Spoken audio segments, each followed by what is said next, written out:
아, 진짜 한숨 나오는 사건입니다. 지난 주말에 있었던 건데 저희가 피해자와 직접 연결이 됐어요. 자, 정리를 해보죠. 네, 이게 지난 2일 서울 중랑구에 있는 한 식당에서 있었던 일이었습니다. 오후 5시 50분쯤에 이 한 60대 남성이 이 식당에 들어옵니다. 처음에는 일행도 있긴 했는데요. 이 일행 한 명은 한 30분쯤 있다가 먼저 나갔습니다. 이 손님 혼자만 남게 됐는데 그 당시에 이 식당의 여성 사장이 친동생, 남동생이랑 저녁 식사를 하고 있었다고 합니다. 그런데 이 손님이 와서는 그 여주인 남동생한테 식사하는데 방해된다면서 시비를 걸기 시작합니다. 일단 남동생이 자리 비키겠다, 알겠다라고 얘기를 하면서 먼저 식당에서 나갑니다. 이 식당을 오픈한 지 얼마 되지 않았기 때문에 웬만한 손님들 얼굴은 다 기억하고 있었다고 하는데 일단 이 60대 남성은 처음 보는 인물이었다고 합니다. 자, 시작부터 진상 중에 초진상이었던 저 손놈. 식당 주인과 단 둘이 남게 되자 그때부터 마각을 드러냅니다. 그렇죠. 나가락한 이유가 있었던 것 같습니다. 남성 아예 자리에서 일어나서 뒤에서 껴안으려고 하기도 하고요. 자, 억지로 손을 잡으려고 하고 지금 보면 옆구리 막 허리 계속 만지는 모습까지 이렇게 포착이 됩니다. 터치를 하지 않습니까? 예, 계속 만집니다. 껴안으려고 하죠, 저렇게. 근데 당연히 식당 주인 입장에서 거부 의사를 밝혔겠죠. 예. 그렇지만 통하지 않았고 계속적으로 이런 얘기를 합니다. 한번 만나보자. 지금 같이 나가주면 된다라는 강제추행 말고 성희롱적 발언도 계속 이어가게 됩니다. 자, 저 때까지만 해도 저 식당 주인분 그래도 손님이니까 꾹꾹꾹꾹 눌러 참으셨다는 거예요. 몸을 최대한 이렇게 막 피하는 선에서 상황을 넘겨보려고 하셨는데 더 이상 참을 수 없게 만든 임계점을 넘게 한 이 손놈의 말, 워딩이 있었습니다. 체크포인트 짚어보죠. 지퍼는 열려 있어. 이게 무슨 얘기일까요? 피해자분은 아드님 얘기 들어보시죠. 그러더니 그때부터 이제 막 그 성추행을 시작하고 바지 지퍼 열고요. 어머니 앞에서 바지 지퍼 열렸으니까 언제든지 오라고 자기는 도 있고 있다 이런 은담패설을 하고. 교수님, 저는 진짜 이런 거 볼 때마다 저 블러를 걷어버리고 싶어요. 예, 그러니까 지퍼가 열려 있는데 그러니까 어떻게 하라고요? 근데 이제 이 남자가 그 피해자인 그 식당 여주인 이분을 상당히 만만하게 본 것인지 모르겠는데 글쎄요, 한번 만나보자. 지금 같이 나가자. 아까 같이 지퍼가 열려 있으니까 와라. 그러면서 신체적 부위를 언급을 하면서 추행과 음담패설을 계속 했었어요. 그래서 이 주인 역시 이분이 내가 식당 한다고 나를 만만하고 보는 것이 아니냐라고 굉장히 서러웠다라고 하고 또 사실은 이분 같은 경우는 또 이 아들도 있고 하니까 가족들도 있지 않겠습니까? 그러니까 굉장히 민망했다라고 해서 눈물을 흘렸다라고 하는데요. 아이고야. 저는 제가 봤을 때 이렇게 소극적으로 대처를 하지 마시고 바로 112 신고를 해서 정말 혼쭐을 내줘야 된다. 왜 그러냐면 이 지난 곰탕집에서 있었던 터치 사건 같은 거 있었지 않습니까? 그 사건 때문에 그 사람이 거의 대법원까지 갔거든요. 그러니까 이 사람도 그 사람보다도 훨씬 더 이거는 심각한 그런 상태이기 때문에 반드시 어떤 법적인 대처를 해야 된다라고 봅니다. 저 추행, 희롱을 2시간가량 당하셨어요, 사장님이. 결국 가까이에 있던 아드님한테 SOS를 쳤는데 이 인간이 잘못을 깨닫고 아이고 제가 그냥 술 먹고 잠깐 정신이 나갔나 봅니다 했을까요?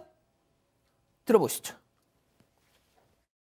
어머니가 막 도저히 못 있겠다면서 먼저 가셨어요. 그 사람이 엄마를 왜 멀리 보냈냐면서 저한테 막 시비를 거는 거예요. 저한테 막 한판 뜨재요. 한판 싸워보지요, 자기랑. 한 주먹거리도 안 될 것 같아요. 싸우재요. 그리고 제가 그냥 바로 경찰에 신고했더니 또 그때 그냥 나가더라고요. 도망가더라고요. 경찰이 와가지고 한참 찾았죠. 자, 자기보다 정말 한참 젊은 아드님한테 이 한 주먹거리도 안 되는 놈이 말이야. 진짜 이 아저씨 진짜 큰일 날 뻔했어요. 진짜 이 아드님이 성격이 좋아서 넘어갔지. 그러게요. 진짜 못 참았을 사람도 있었을 것 같아요. 정말 잘 참으셨고요.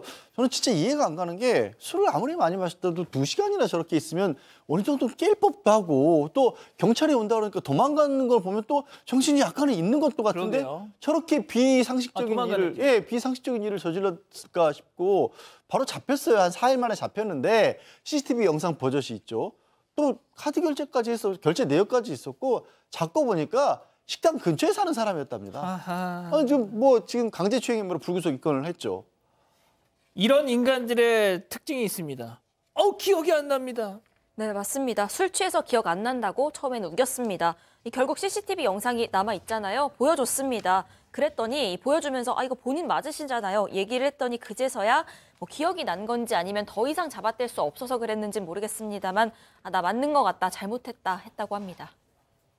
그 여자 사장님들 혼자 운영하는 식당, 이번처럼 식당, 카페, 주점, 또 노래방 저희가 지금 저희한테 이 관련해서 들어온 제보도 지금 몇 개입니다. 지금 소개를 다 못 해드릴 정도인데 교수님 저 남자 이게 이제 어떤 분들은 그래요.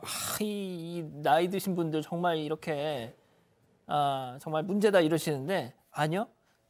저 인간 저 젊었을 땐 더 하지 않았겠습니까? 이건 나이의 문제가 아니고요. 저 남자의 문제입니다. 그렇습니다. 저 사람이 지금 60대에서 저런 행동을 하면 그 이전에 30, 40대는 어떤 행동을 했을 것이다. 물론 전가 조회도 해야 되겠지만 지금 주인의 요청으로 해서 경찰이 순찰을 돌고 있긴 하지만 사실 이 여성분 같은 경우는 굉장히 불안해하고 또 어떨 때는 두려워서 빨리 식당 문을 갖다 닫는 그런 어떤 손해까지 보고 계신다라고 하는데요.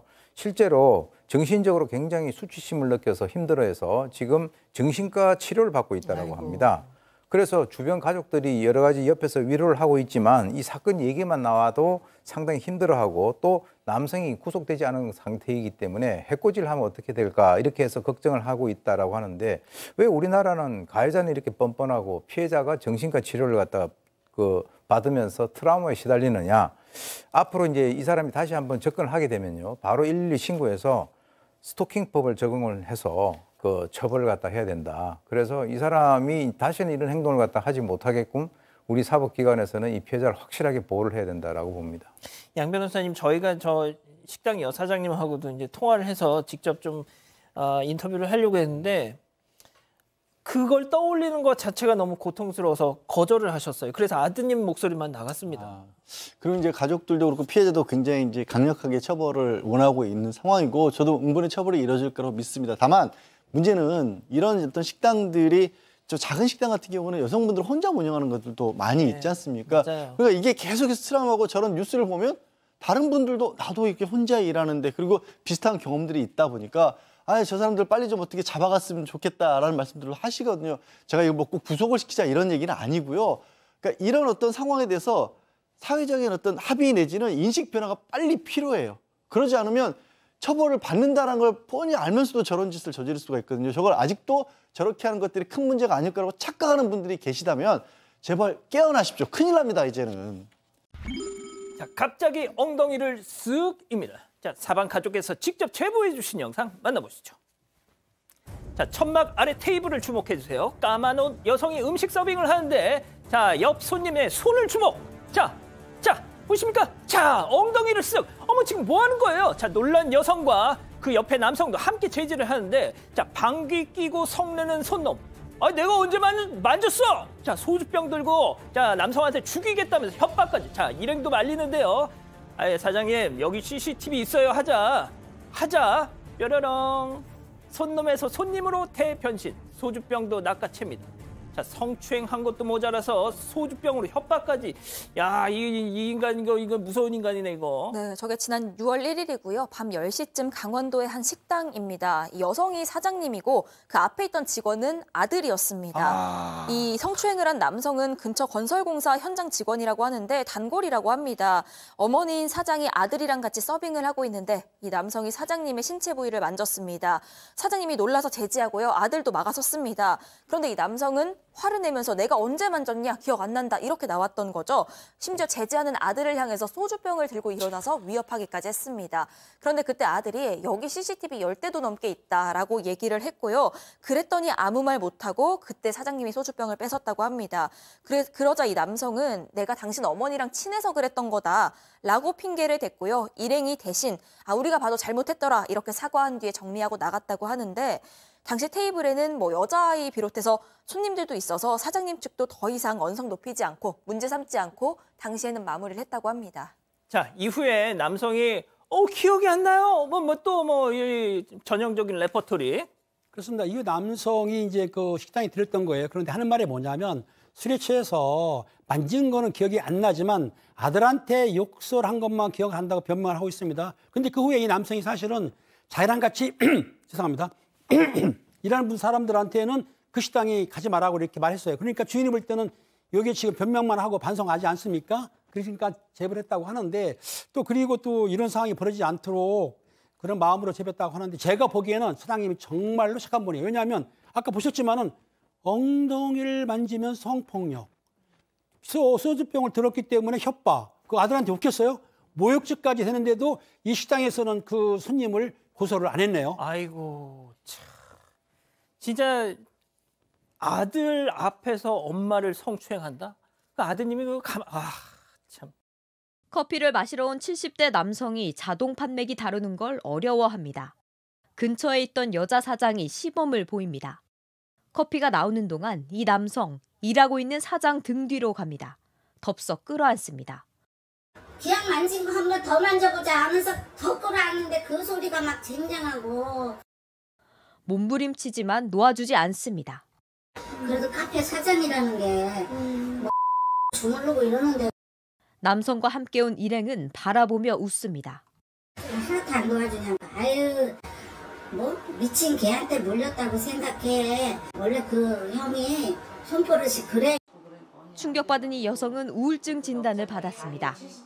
내가 저런 인간한테 당하려고 내가 혼자서 이렇게 개고생했나 막 울고 싶고 그냥 앉아서 죽고 싶고. 하지만 가해자는 피해자의 고통을 모릅니다. 찾아가 봤습니다. 성추행이 아니라며 재연을 해보입니다. 반가워서 그냥 이렇게 있잖아요. 그래서 이렇게 해가지고 어깨한테 뿌리도 어깨 앞에 이렇게 집은 거예요. 난 거짓말 할 줄도 모르니까. 피해자는 단골 손님을 잃을까 불안합니다. 낮에는 거의 동네 지인분들이고, 근데 그게 소문이 지금 다 난 거예요. 경찰은 조만간 이 남성을 검찰에 넘길 예정입니다. 혼자 일하는 여성들에게 이런 일은 자주 일어납니다. 하지만 막을 방법도 통계도 없습니다. JTBC 신진입니다. 카페에 변태가 왔어요라는 제목의 글인데요. 자영업자들이 모인 온라인 커뮤니티에 가게 CCTV 사진과 함께 충격적인 상황을 전하는 글이 올라왔습니다. 자, 무슨 얘긴고 하니 카페를 운영하는 A씨는 단골인 한 남성을 아주 고마운 손님으로 생각했다고 합니다. 한가운 시간에 찾아와서 음료를 주문했는데 4시간 동안 커피에 맥주에 여러 잔 주문했다고 합니다. 자, 그런데 뭔가 이상한 느낌이 드는데 싶어서 CCTV를 돌려보고는 큰 충격을 받았습니다. 이 남성이 항상 앉는 자리에서는 이제 A씨가 보인다고 하는데요. 네. 이 남성이 음란 행위를 하는 모습이 CCTV에 담겨 있었습니다. 자, A씨가 악몽까지 꾼다 두려움 호소했고요. 또 경찰에 신고를 했는데 음란행위 직접 본 게 아니라 CCTV 통해서 알게 됐으니까 피해자가 아니라 참고인이다라는 이야기를 들었다고 주장했습니다.